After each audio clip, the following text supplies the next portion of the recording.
Stream Mundo in the morning on the KCMO Talk Radio app.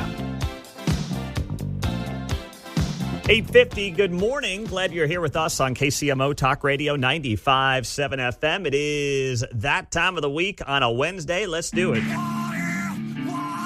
KCMO Talk Radio, now on FM at 95.7.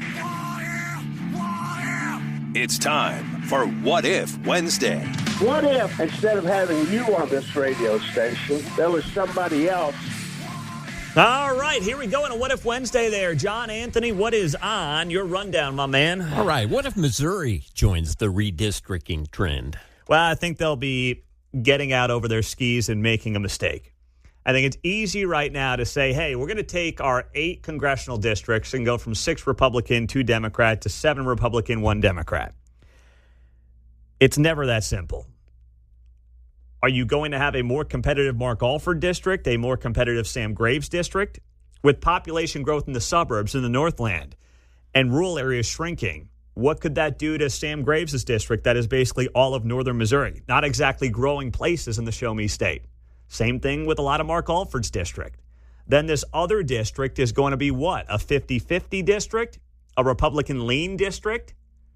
What will it include? Lee Summit? That's getting bluer, not redder.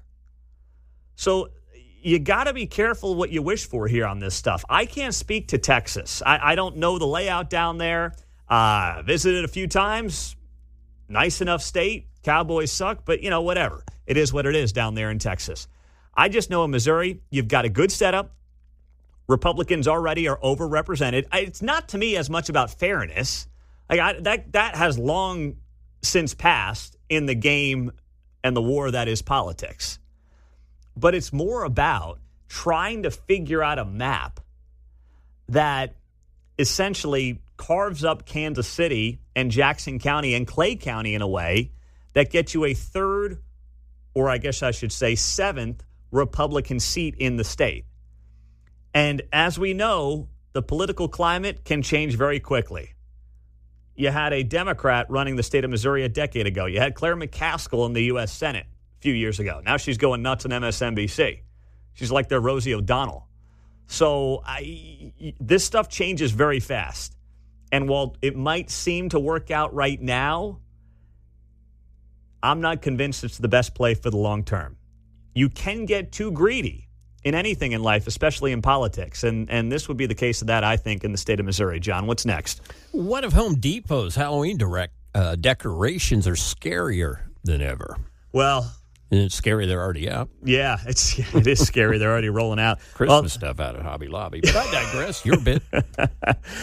Well, if that happens, I better avoid Home Depot with the girls. Because I had this problem last year, and I saw this story on CNN. Headline here, the Home Depot's new Halloween collection just dropped, and it's scarier than ever.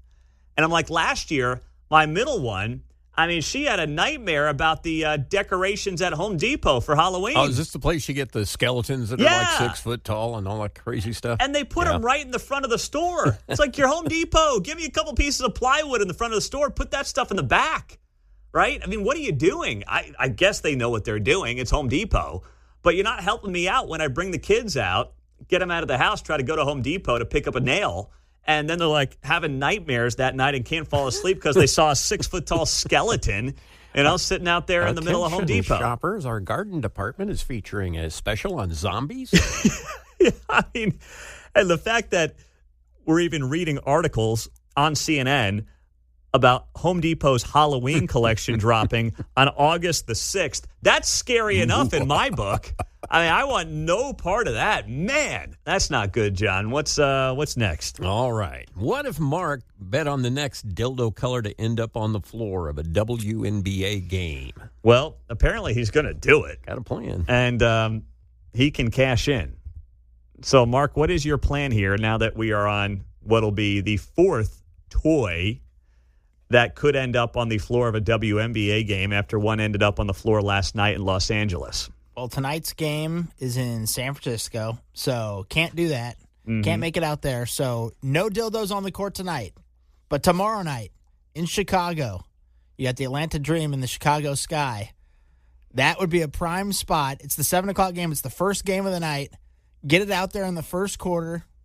Pick purple plus 500, put 10 grand on it to win 50 grand, and toss it out there, get it on the court, and run away. Well, if you didn't see the video from last night, that's a good idea, Mark. If you didn't see the video from last night in Los Angeles, they've got like every security guard in the building trying to figure out and chasing this guy down the hallway. It's like a bunch of Paul Blart Mall cops. Got salmon net. Big salmon net. I mean, there's videos of these guys like side by side. They haven't run in months, right, trying to chase down some dildo tosser. And it's just, it's not a good look. Mark, that could be you tomorrow night in Chicago is what you're telling me. I've been training all week for this. Wow. I've been running all week for this to get trained to beat those guys out of the door. Oh, no. Oh, my goodness. All right. Well, hey, it'll be worth 50 grand on the payout. Man. Yeah, as long as I don't get caught. Between that and your big Ted Lasso check, you're doing well. Let's go. You're in a good spot. We're going to lose you soon. Holy cow. All right. There's your What If Wednesday.